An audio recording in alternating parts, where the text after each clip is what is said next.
they're very environmentally responsible here. I'm very impressed by that. And they have a great love of the outdoors. And I thought Australians love the outdoors, but Vancouver really lends itself immediately. I mean, you can walk out of your front door and get on your mountain bike. You can go skiing straight away on these mountains very close to the city. You go on the harbour on a boat. It's got an amazing... It's very rare in a city to have the harbour and the mountains so close to each other.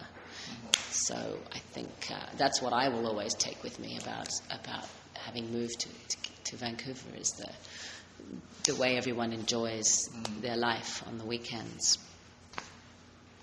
I mean, moving countries, I do it every year practically, and it's always difficult, but this was a very nice place to come to.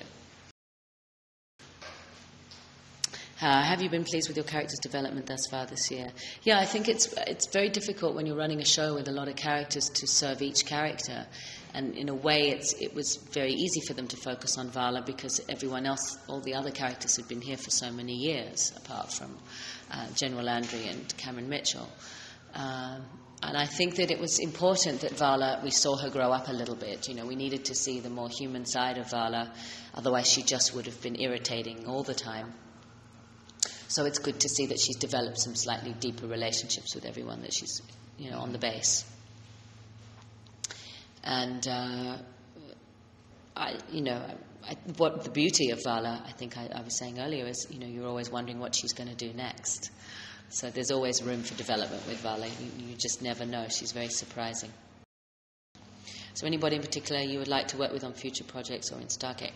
Well, I have just heard that Fred Willard is coming to work on the show, who's done a lot of wonderful Christopher Guest films, Mighty Wind and Waiting for Guffman. Best in Show, very, very funny actor, and I'm glad to hear that I'll be doing some scenes with him. We've worked with some wonderful guest actors on Stargate, and in the future, I would have loved to have worked with, may she rest in peace, the wonderful Madeline Kahn, a comedian, very funny comedian.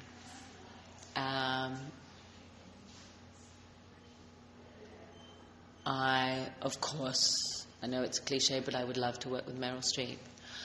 I love Diane Wiest. I love Joan Allen, Sigourney Weaver. There are some very interesting people out there, and there are a lot of people who's, I'd love to be directed by George Clooney, Steven Soderbergh, Doug Liman, Michael Mann, Scorsese. I mean, the list goes on. There are a lot of people that I'd love to work with. I'm trying to think of some younger actors, but when you have a baby, you don't get to watch any television or see any movies from start to finish.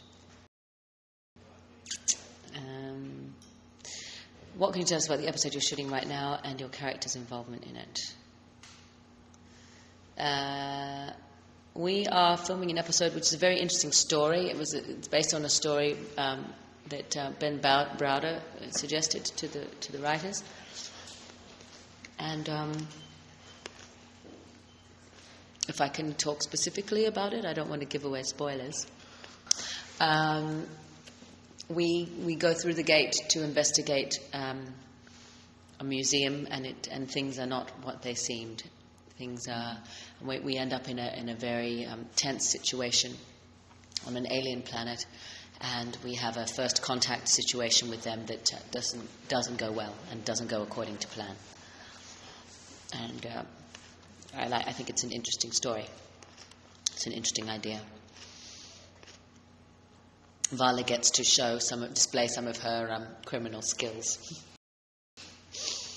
What's been the most joyful part of the year thus far for you, and the most stressful? I think, as I said, the 200th was probably the most stressful for me because it was so busy, and it was, the build-up to it of relocating and having the baby and shooting every day, very long hours for many weeks. When we finally got to the 200th episode, and we were doing overtime as well on top of that, very difficult.